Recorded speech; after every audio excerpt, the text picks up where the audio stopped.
రకమైన సెక్షన్స్. ఇంకొక విషయం చెప్పనా, ప్రేమ్ కుమార్ మన వైఎస్ఆర్ కాంగ్రెస్ పార్టీకి చెందినటువంటి వ్యక్తి. ఈ మధ్యన పీపీపీ మోడల్లో చంద్రబాబు నాయుడు గారు ప్రైవేట్ రోడ్లకు కూడా కాంట్రాక్టులకు ఇచ్చేసి టోల్ గేట్ వసూలు చేయాలని ఒక పాలసీని తీసుకొచ్చారు. దాని మీద ఒక వీడియో చేశారు.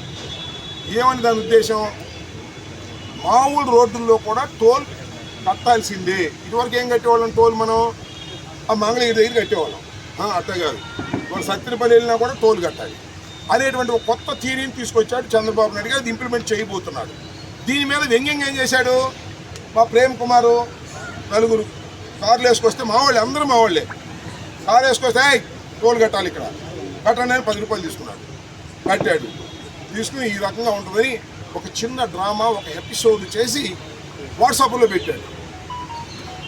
టోల్ గేట్ 10 రూపాయలు కట్టాలని మా వాడి దగ్గర మేము తీసుకున్నందుకు ఎక్స్ట్రాషన్ అంట, దోపిడీ అంట. దోపిడీ అని కేసు పెట్టారు. వీటి దుంపాదేగా నాకు అర్థం కాదా, ఏమిటిది నాకు అర్థం కాదా. డొక్క చింపేస్తాం అనగా డొక్క చింపేసిన కేసు పెట్టేస్తారా, కొట్టేస్తాం అని కేసు పెట్టేస్తారా, అర్థం ఉండాలి కదా. నాకు అర్థం కాదా. పిచ్చా మీకేమన్నా, ఆ రెడ్ బుక్ ఆయనకేమో రాజకీయ పిచ్చి, మీకేం పిచ్చి పోలీసుకి అంటున్నా. ఎక్స్ట్రాషన్ ఏంటి, దాని మీద కేసు మీద 10 రూపాయలు తీసుకుంటే ఎక్స్ట్రాషన్ అని పెట్టారు.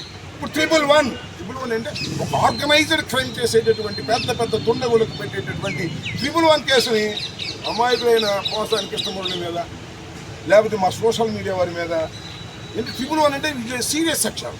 బెయిల్ రాదు, బెయిల్ రాకుండా ఉండటం కోసం. తెలియదు కానీ డెడ్ బాడీలు దొరకట్లేదు, లేకపోతే మటర్లు పెట్టాడు. మటర్ కేసు డెడ్ బాడీలు ఎక్కడ దొరికితే మాత్రం పెట్టేస్తారు మటర్ కేసు. నా మీద మన వీళ్ళ మీద ఆ డెడ్ బాడీలు కావాలి, అటెంప్ట్ మటర్లు పెట్టేస్తున్నారు. దానికి పెద్ద గాయం అవసరం, అటెంప్ట్ మటర్ అయితే పెట్టేస్తున్నారు. ఇంకా డెడ్ బాడీ ఎక్కడైనా పొరపాటు దొరికిందా, మర్డర్ కేసులు కూడా మా మీద పెట్టడానికి సిద్ధంగా ఉన్నారు. మేము ఎదుర్కోవడానికి కూడా సిద్ధంగా ఉన్నామని కూడా ఈ సందర్భంగా నేను చెప్పదలుచుకున్నాను. పోసాని కృష్ణమురళి గారిని ఆయన ధర్మంగా మాట్లాడాడో అధర్మంగా మాట్లాడాడో న్యాయస్థానాలు తేల్తాయి. 24 రోజులు నిర్బంధించారు, 24 రోజులు మానసికంగా వేధించారు. దీనికి మూల్యం చెల్లించేది లోకేష్. గుర్తుపెట్టుకుని మనం చేస్తున్నాం. లోకేష్ ఫోన్ వస్తే వదిలేదు, లేకపోతే 2ంటికి వదిలేసేవాడు. లోకేష్ ఆత్మ అందువల్ల ఇప్పుడు దాకా అడ్డు పెట్టారు, కాదు మధ్యాహ్నం వదిలేసేవాడు. మొత్తం అన్ని షూరిటీ బాండ్స్ అన్నీ వెళ్ళిపోయినాయి. లోకేష్ కనుసన్నల్లోనే జరుగుతున్నది ఇదంతా కూడా.